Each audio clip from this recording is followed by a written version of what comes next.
Gold, trusted gold buyers. మీరు తాకట్టు పెట్టిన బంగారాన్ని విడిపించి ఈ రోజు ఉన్న మార్కెట్ ధరకు కొనబడను.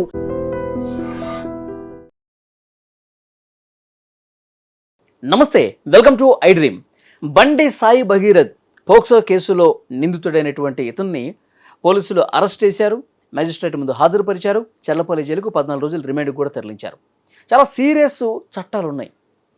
అయితే ముఖ్యంగా ఈ చట్టం కొంతమందికి అవగాహన ఉంది, కొంతమందికి అవగాహన లేక జీవితాలు నాశనం చేసుకుంటారు. ఈ విషయం గురించే మనం మాట్లాడదాం. ప్రస్తుతం నాతో పాటు స్టూడియోలో ఉన్నారు public speaker and family counsellor Rajani Rama గారు.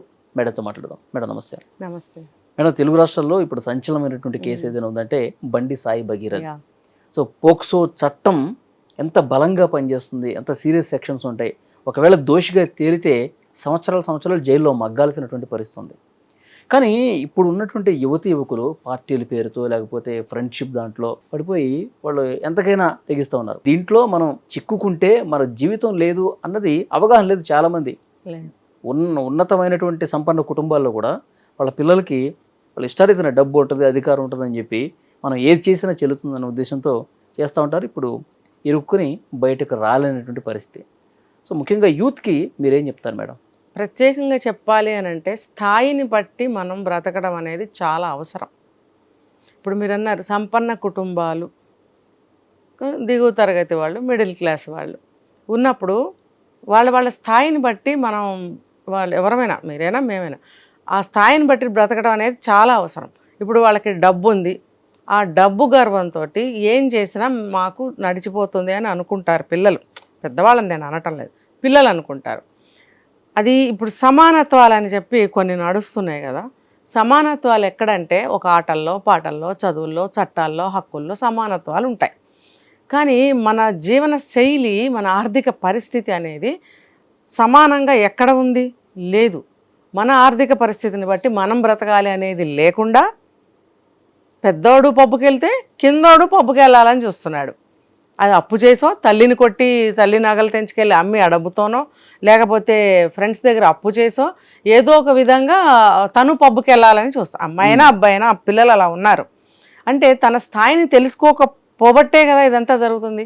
ఈ సమానత్వం అందరం ఒకటే, లేకపోతే వాడెళ్ళాడు నేనెందుకు వెళ్ళకూడదు అనే భావాలతో పిల్లలు ఉంటున్నారు. ఇది ఎవరు తెలియజేయాలంటే పెద్దలు తెలియజేయాలి.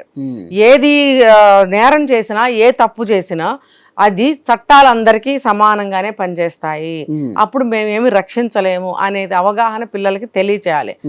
5 లక్షల రూపాయల పాకెట్ మనీ ఇస్తే, నేను విన్నాను సాయి భగీరథకి మంత్లీ 5 లక్షలు అంటే నాకు తెలిస్తే ఒక బీద కుటుంబాల్లో ఒక 5 పెళ్లిళ్ళు చేయొచ్చు. పాత రోజుల్లో అయితే ఉన్నవాళ్ళ ఇళ్లలో 1 లక్ష రూపాయలు అయ్యేదట పెళ్లికి.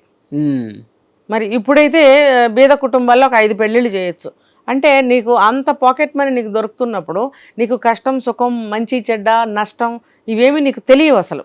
ఇంకా నీ పోక్సో చట్టం వరకు నువ్వు వెళ్ళవు. నీకు అసలు అది ఆ దృష్టిలో లేని విషయం. నువ్వు దాని గురించి ఆలోచించవు. కాబట్టి ఇప్పుడు మనకి కోర్టు మూవీ వచ్చింది ఒకటి, వచ్చి పోక్సో చట్టం మీదనే తీశారు. ఆ మూవీ కూడా మంచి అవగాహన కలిగించారు. మరి వీళ్ళకి ఎందుకు స్పృహలో లేకుండా ఉంటున్నారు? అట్ ద సేమ్ టైం పిల్లల్ని అమ్మాయి అయినా అబ్బాయి అయినా సరే ఇక్కడ సమానత్వంగా వాళ్ళని జాగ్రత్తగా పెంచడం అనే విధి తల్లిదండ్రులది. ఆ బాధితులు ఎవరైతే ఉన్నారో, బాధితురాలు కావచ్చు, అంటే మైనర్ బాలిక ఆమె కావచ్చు, వాళ్ళ తల్లిదండ్రులు కావచ్చు, అంటే కేసు వరకు రారులే, నాది రాజకీయపరమైనటువంటి కుటుంబం, అధికారం ఉంది, దర్పం ఉంది, అన్నీ ఉన్నాయి, మనం ఏది చెప్తే అది నించోమంటే నుంచుంటారు, కూర్చోమంటే కూర్చుంటారు ప్రతి ఒక్క అధికారి కూడా. అంతవరకు రాదులే అని అనుకుని ఉండొచ్చేమో బహుశా. అన్నీ అనుకుంటారు, ఇలా కూడా అనుకుంటారు. రెండోది ఏంటంటే నిర్లక్ష్య భావన. మాకు ఇలాంటి వాటితో వాళ్ళ సంబంధాలు ఉండవు. వాళ్ళకి వాళ్ళ ఎంజాయ్మెంట్లు, వాళ్ళ ఫ్రెండ్స్, వాళ్ళ ఆనందాలు ఇవే చూసుకుంటారు. కానీ అసలు సమాజం ఏంటి, మన చట్టాలు ఏంటి, తల్లిదండ్రులు ఏంటి, కుటుంబం ఏంటి, మనం ఏదైనా తప్పు చేస్తే ఇది తల్లిదండ్రుల మీదకి ఎటువంటి ఎఫెక్ట్ చూపిస్తుంది, తర్వాత నా భవిష్యత్తు ఏమవుతుంది, అంత దూరం ఆలోచించరు వీళ్ళు అసలు. మొన్న మధ్య కూడా ఎక్కడ మనం మహారాష్ట్రలోనో కర్ణాటకలోనో ఒకటి విన్నాం, బెట్టింగ్ కట్టి అమ్మాయిల్ని ఇలా పెట్టారు చాలా మంది అమ్మాయిలు. మన ఇద్దరమే చేసినట్టున్నాం, గుర్తుందా? బెట్టింగ్ ఎవరు ఎంతమంది అమ్మాయిల్ని పటాయిస్తే అది నువ్వు గ్రేట్ రా, నువ్వు మగాడివిరా. ఈ బెట్టింగ్లు ఏంటి? దీనికి అంతటికి కారణం ఏంటంటే సమాజం పట్ల బాధ్యత లేకపోవడము, అవగాహన లేకపోవడం, చట్టాల పట్ల దేని పట్ల కూడా లేకపోవడమే. దీనికంతా కూడా వీళ్ళకి ఎడ్యుకేషన్ లెవెల్, స్కూల్ లెవెల్ నుంచి కూడా వీళ్ళకి ప్రతి ఒక్కటి పాఠ్యాంశంలో చేర్చాలి. జవహర్లాల్ నెహ్రూ లేకపోతే ఇంకొకటి ఔరంగజేబు కాదు, ఇవన్నీ కాదు. పాఠ్యాంశాలు జీవితానికి ఏం అవసరమో అవి నేర్పాలి. చరిత్రలు తెలియటం మంచిదే, కానీ చరిత్ర ఇప్పుడు ఏమి కూడు పెట్టదు. రాజులు పోయాయి, రాజ్యాలు పోయాయి, మనం మిగిలాం, వట్టిగా మిగిలాం. ప్రజెంట్ ఏంటి, ప్రజెంట్ సమాజంలో మనం ఎలా బ్రతకాలి, ఏం అవసరం దానికి, ఇవి మనకి పిల్లలకి నేర్పాలి. పాఠ్యాంశాల్లో ఇవి పెట్టాలి. తర్వాత చట్టాల గురించి అవగాహన కల్పించాలి. ఇంట్లో తల్లిదండ్రులు ఎంత ఉన్నవాడైనా సరే కొడుకు హత్య నేరం మీద జైలుకి వెళ్తే భరించగలడా తండ్రి తల్లి ఇద్దరు? మరి లేని వాళ్ళు భరించగలరా? ఎవరు భరించలేరు. కాబట్టి పిల్లలకి తగినంత డిసిప్లిన్ నేర్పుకోవాలి.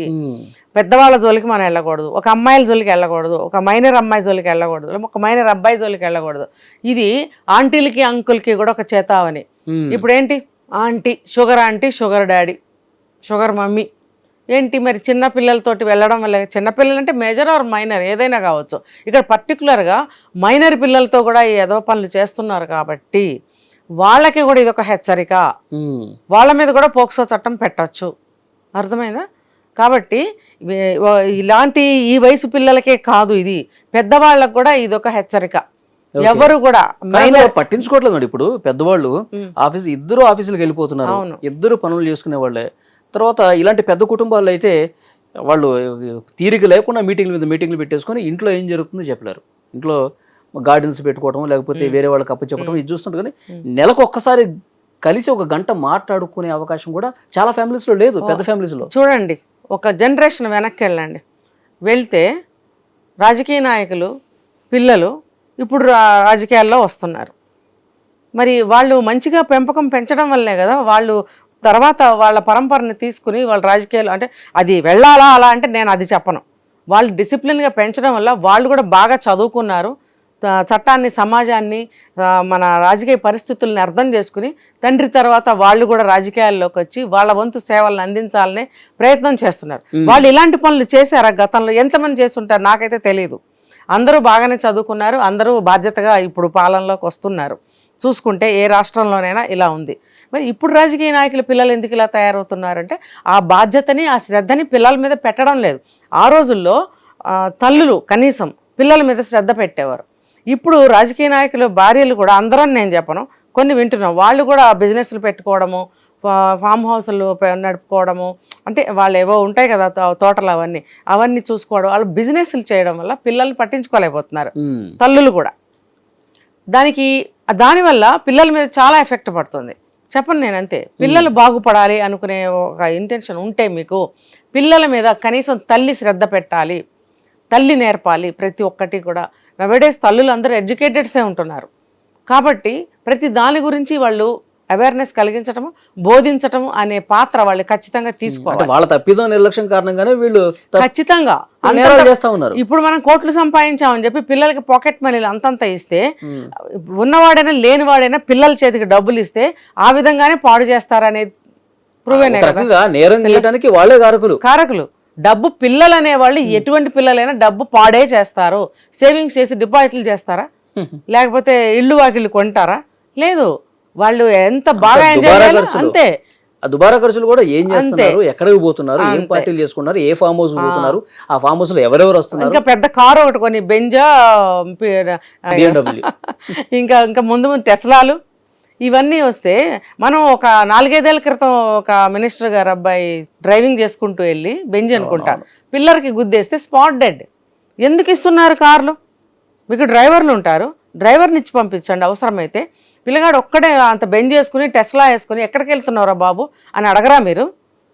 మా అబ్బాయి టెస్లా వేసుకెళ్తేనో బెంజ్ వేసుకెళ్తేనో ఇక్కడ మీ పదవికి చాలా గొప్ప అని మీరు ఫీల్ అవుతున్నారే, కానీ ఆ రిఫర్గేషన్స్ ఎంత దారుణంగా ఉన్నాయో ఆలోచిస్తున్నారా? లేని వాళ్ళ కుటుంబంలో ఇది జరిగింది అనుకోండి, వాళ్ళ జీవితాలు పోయినట్టే. ఇంకా వాళ్ళు ఎట్టి పరిస్థితుల్లో ఏ విధంగా బయటికి రావాలనేది కూడా తెలియదు వాళ్ళకి. ఇంకా కంప్లీట్ గా సర్వనాశనం అనమాట వాళ్ళు. Okay. కింద స్థాయి వాళ్ళు తీసుకున్నా పై స్థాయి వాళ్ళు ఏ స్థాయి వాళ్ళైనా సరే తల్లిదండ్రులు అనేవాళ్ళు చిన్నప్పటి నుంచి వాళ్ళకి మంచి చెడ్డ బోధించడం, డబ్బు తగినంత మాత్రంగానే ఇవ్వటము, ఎటు వెళ్తున్నారో కనుక్కోవడము, అన్నిటి గురించి సమాజం గురించి తెలియచెప్పటం అనేది బాధ్యత తల్లిదండ్రులది. పిల్లలు కూడా వినాలి, వినేటట్టుగా వీళ్ళు చెప్పాలి. చిన్నప్పుడు తల్లిదండ్రులకి ఎదిరించరు కదా, అప్పటి నుంచి స్టార్ట్ చేయాలి. 20 ఏళ్ళు 25 ఏళ్ళు వచ్చిన తర్వాత చెప్తే వాళ్ళు తిరిగి మనకు చెప్తారు, నీకేం తెలియదు నోరు మూసుకో అంటారు. ఇప్పుడు చిన్నప్పటి నుంచి వాళ్ళకి అదంతా అలవాటు చేయాలి. చిన్నప్పటి నుంచి నేర్పిస్తూ ఉండాలి. ఇప్పుడు ఈ అబ్బాయికి మహా అయితే 25 ఉంటాయేమో, 25 ఏళ్ల క్రితం నుంచి వీళ్ళు ఎందుకు నేర్పలేదు? 25 ఏళ్ల క్రితం అంటే అడ్వాన్స్డ్ డేసే కదా అన్ని, టెక్నాలజీ డెవలప్ అయిపోయింది ఆల్రెడీ ఎప్పటికే, ఇంకా అడ్వాన్స్డ్ వస్తున్నప్పుడు పిల్లల్ని ఎలా జాగ్రత్త చేసుకోవాలి? అట్ ద సేమ్ టైం ఆ అమ్మాయి కూడా, ఆ అమ్మాయి టీనేజ్ అంటున్నారు, మైనర్ అంటున్నారు, మైనర్ ఆడపిల్లని ఎలా కాపాడుకోవాలి? వాళ్ళు ఎలాంటి జాగ్రత్తలు తీసుకోవాలి? ముళ్ళు అరిటాకు సామెతే కదా, ఏ కాలానికైనా ఏ జనరేషన్లోనైనా బాధపడేది స్త్రీ జాతే కదా. మరి అలాంటప్పుడు మన పిల్లని మనం జాగ్రత్త పెట్టుకోవాలి, వీళ్ళు జాగ్రత్తగా పెంచాలి కదా, వీళ్ళకి అమ్మాయిలకు కూడా అన్నీ నేర్పించాలి కదా. అంటే అవకాశం వస్తే వదిలిపెట్టడం, అవకాశం రాకపోతే కేసు పెట్టడం, మధ్యలో ఎన్నో తప్పుడు సాక్ష్యాలు వచ్చేయడం, ఇవి ఇంకా చాలా ఉంటాయన్నమాట ఇందులో. ఇవన్నీ కాదు, పిల్లల పట్ల తల్లిదండ్రులు ఎలా ఉండాలి అనేది తెలుసుకోవాలి. ఇప్పుడు చూడండి ఎంతంత కేసులు అయిపోతున్నాయి. చూద్దాం మేడం ఇంకా ఈ కేసు ఎంతవరకు వెళ్తుంది ఏంటనేది. సో నెక్స్ట్ కస్టడీకి కూడా తీసుకుని మరిన్ని ఆధారాలు సేకరించే పనిలో పోలీసులు ఉన్నారు. మళ్ళీ మాట్లాడదాం కేసు గురించి. Thank you.